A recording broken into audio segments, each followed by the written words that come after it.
Assalamu alaikum friends, welcome to NJF Creation.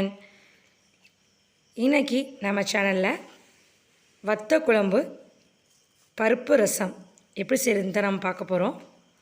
அது மண் சட்டியில் நம்ம செய்ய போகிறோம். பாரம்பரியமான முறையில் மண் வாசனையோட மண் சட்டியில் வத்தல் குழம்பும் பருப்பு ரசமும் நம்ம எப்படி வைக்கிறதுன்னு தான் பார்க்க போகிறோம். வாங்க நம்ம எப்படி செய்யுதுன்னு பார்க்கலாம். அதுக்கு முன்னாடி நம்ம சேனலை ஃபஸ்ட் டைம் பார்க்குறீங்கன்னா சப்ஸ்கிரைப் பண்ணி பெல் ஐக்கானை கிளிக் பண்ணுங்கள். வத்தல் குழம்புக்கும் பருப்பு ரசத்துக்கும் தனித்தனியாக புளி ஊற வச்சு எடுத்து வச்சுருக்கேன். இப்போ ஃபஸ்ட் நம்ம வத்தல் குழம்பு எப்படி செய்யுதுன்னு பார்க்கலாம். அதாவது இந்த மாதிரி மண் சட்டி நல்லா சூடு பண்ணிவிட்டு அதில் கொஞ்சமாக ஆயில் சேர்த்துக்கலாம். அதில் 4 காஞ்ச மிளகாய் சேர்த்துக்கலாம். காஞ்ச மிளகாய் நல்லா சூடு வந்த பிறகு நம்ம ஒரு 10 பல்லு அளவுக்கு பூண்டு சேர்த்துக்கலாம். இது ஒரு 2 நிமிஷம் நல்லா வதக்கிக்கோங்க.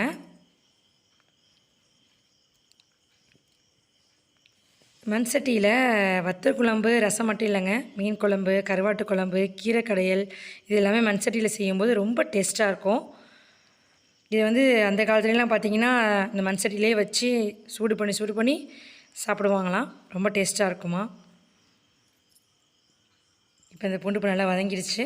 இதில் சின்ன வெங்காயம் சேர்த்துக்கலாம். ஒரு கைப்பிடி அளவுக்கு சேர்த்துக்கோங்க. இது ஒரு 2 நிமிஷம் நல்லா வதங்கட்டும். இது வதங்கின பிறகு ஒரு பெரிய சைஸ் தக்காளி எடுத்துக்கலாம். அதையும் இது கூடவே சேர்த்து நல்லா வதக்கிக்கலாம். 2 நிமிஷம் நல்லா வதங்கின பிறகு இது ஒரு பேஸ்ட்டை நம்ம ரெடி பண்ணிக்கலாம். வதங்கிடுச்சு. இதை நம்ம அரைச்சி எடுத்துக்கலாம். இந்த மாதிரி அரைச்சி வச்சுக்கோங்க. அப்புறம் இன்றைக்கி நான் சுண்டை வத்தல் மட்டும் சேர்த்து தான் நான் வத்தல் குழம்பு செய்ய போகிறேன். அதை நம்ம ஃப்ரை பண்ணிக்கலாம்.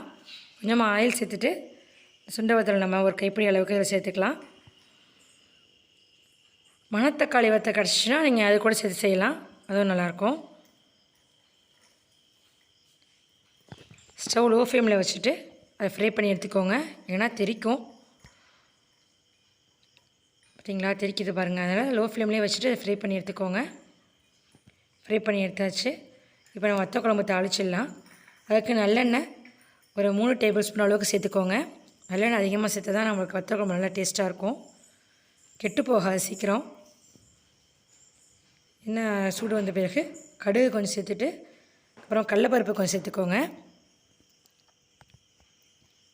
கடலப்பருப்பு பொரிஞ்ச உடனே சின்ன வெங்காயம் இந்த மாதிரி 1-2 கட் பண்ணி சேர்த்துக்கோங்க. ரொம்ப நைஸாக அரிய வேணாம். இது மாதிரி வெள்ளைப்பல் பூண்டும் ஒரு 10 பல் அளவுக்கு சேர்த்துக்கோங்க. சேர்த்து நல்லா வதக்கிக்கோங்க. வதங்கின பிறகு ஒரு 1/4 டீஸ்பூன் அளவுக்கு வெந்தயம் சேர்த்துக்கலாம்.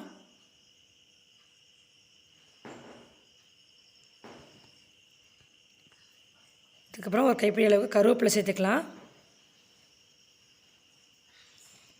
நல்லா வதக்கிக்கோங்க. இப்போவே வாசனை நல்லா கமகமன்னு இருக்குது ஃப்ரெண்ட்ஸ். அப்புறம் இதில் சாம்பார் பொடி 2 டேபிள் ஸ்பூன் அளவுக்கு சேர்த்துக்கோங்க.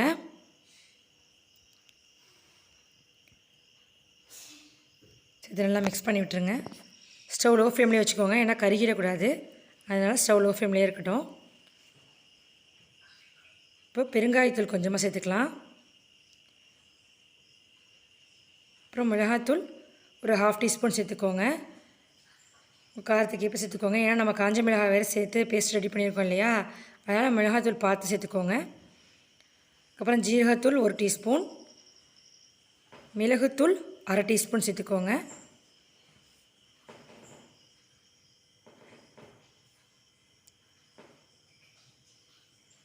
இது நல்லா மிக்ஸ் பண்ணிக்கலாம். மல்லித்தூள் 1 டேபிள் ஸ்பூன் சேர்த்துக்கோங்க. இதெல்லாம் மிக்ஸ் பண்ணி விட்டுருங்க. இப்போ இதில் நம்ம அரைச்சி வச்சுருந்த பேஸ்ட் இருக்கு இல்லையா, தக்காளி வெங்காயம்லாம் வதக்கி அடித்தோம் இல்லையா, அதை கூடவே சேர்த்துடலாம். அதை சேர்த்து ஒரு 2 நிமிஷம் கொதிக்க விடுங்க.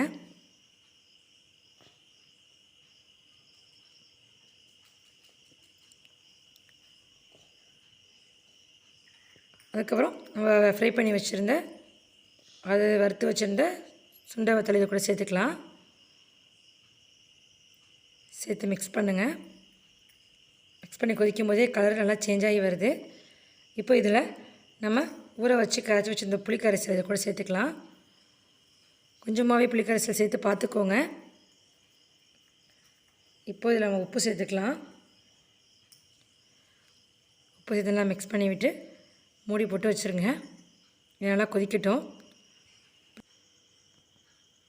நல்லா கொதிச்சிருச்சு. வத்தல் குழம்பு எப்படி நல்லா வற்றி வந்திருக்குன்னு பாருங்கள். நல்லா மிக்ஸ் பண்ணி விட்டுட்டு இது ஒரு 20 மினிட்ஸ் எனக்கு இப்போ கொதிச்சிருக்கு, ரெடி ஆகிடுச்சு. இப்போ இந்த ஸ்டேஜில் கொஞ்சமாக வெல்லம் சேர்த்து மிக்ஸ் பண்ணி விட்டுடலாம். கொஞ்சமாக சேர்த்துக்கோங்க, அதிகமாக சேர்க்க வேண்டாம். இது வெல்லம் சேர்க்கும்போது தான் உங்களுக்கு ஹோட்டல் டேஸ்ட்டில் கிடைக்கும் வத்தல் குழம்பு. அவ்வளோதான்.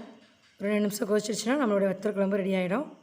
நம்ம எப்போ மண் பாத்திரத்தில் சமைச்சாலுமே அது ஸ்டவ் ஆஃப் பண்ணிவிட்டு அதை அப்படியே வச்சுருங்க. கீழே இறக்கி வைக்க வேண்டாம். கீழே இறக்கி வச்சா ஸ்டாண்ட் வச்சு வைங்க. அப்படி நம்ம வைக்கும்போது அந்த மண் பாத்திரம் சீக்கிரம் ஹோல் விழுந்துடும், அதுக்கப்புறமா யூஸ் பண்ண முடியாது. அதனால் இந்த மாதிரி டிப்ஸை ஃபாலோ பண்ணுங்கள். இப்போ வத்தல் குழம்பு நமக்கு ரெடி ஆகிடுச்சு. இப்போ நம்ம பருப்பு ரசம் ரெடி பண்ணிக்கலாம்.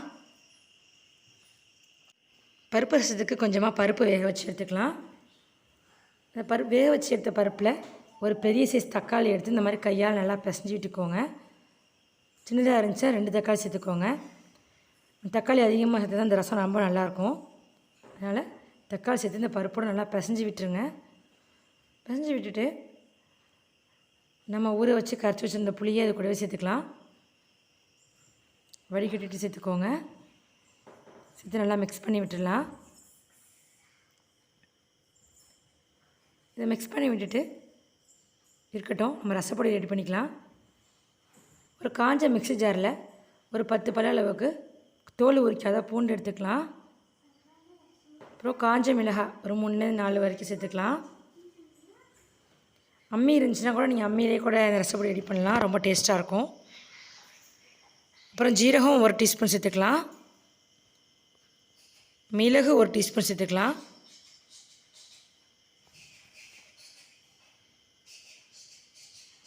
மஞ்சத்தூள் ஒரு 1/2 டீஸ்பூன் சேர்த்துக்கலாம்.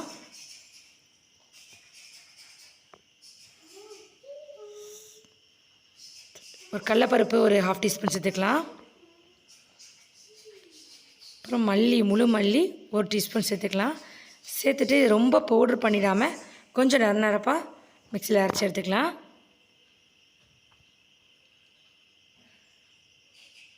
இந்த மாதிரி பவுட்ரு பண்ணி எடுத்துக்கலாம். இந்த மாதிரி பவுட்ரு பண்ணி கூட நீங்கள் ஃப்ரிட்ஜில் ஸ்டோர் பண்ணி வச்சுக்கலாம். இப்போ நம்ம ரசம் ரெடி பண்ணிடலாம். மண் சட்டி சூடு வந்தோடனே கொஞ்சமாக ஆயில் சேர்த்துக்கலாம். ரசத்துக்கு அதிகமாக ஆயில் தேவைப்படாது. இதில் கொஞ்சமாக கடுகு சேர்த்துக்கலாம். கடுகு பொரிஞ்ச உடனே சின்ன வெங்காயம் பொடிசாக கட் பண்ணி வச்சுருக்கேன், அதை கூட சேர்த்துக்கலாம். இந்த மாதிரி சின்ன வெங்காயம் சேர்க்கும்போது ரசம் ரொம்ப வாசனையாகவும் டேஸ்ட்டாகவும் இருக்கும். அப்புறமா கருவேப்பிலை கொஞ்சமாக சேர்த்துக்கலாம். இதை வதக்கிட்டு நம்ம பவுட்ரு பண்ணி வச்சுருந்த ரசப்பொடியை சேர்த்துக்கலாம். அப்படியே சேர்க்க வேண்டாம், ஒரு கைப்பிடி அளவுக்கு சேர்த்துக்கோங்க. சேர்த்து நல்லா மிக்ஸ் பண்ணி விட்டுடலாம். ஸ்டவ் லோ ஃப்ளேம்லேயே இருக்கட்டும், கருகிடும். இப்போ இதில் 1/2 டீஸ்பூன் மஞ்சள் தூள் சேர்த்துக்கலாம். நான் பருப்பில் மஞ்சள் தூள் சேர்த்து வேக வைக்கல. பருப்பில் மஞ்சள் தூள் சேர்த்து வேக வச்சா நீங்கள் தாளிப்பில் மஞ்சள் தூள் சேர்க்க வேண்டாம். இப்போ நம்ம கரைச்சி வச்சுருந்த பருப்பு புளிக்கரைசலை இதை கூட சேர்த்துடலாம். சேர்த்துட்டு கொஞ்சமாக தண்ணி சேர்த்துக்கலாம்.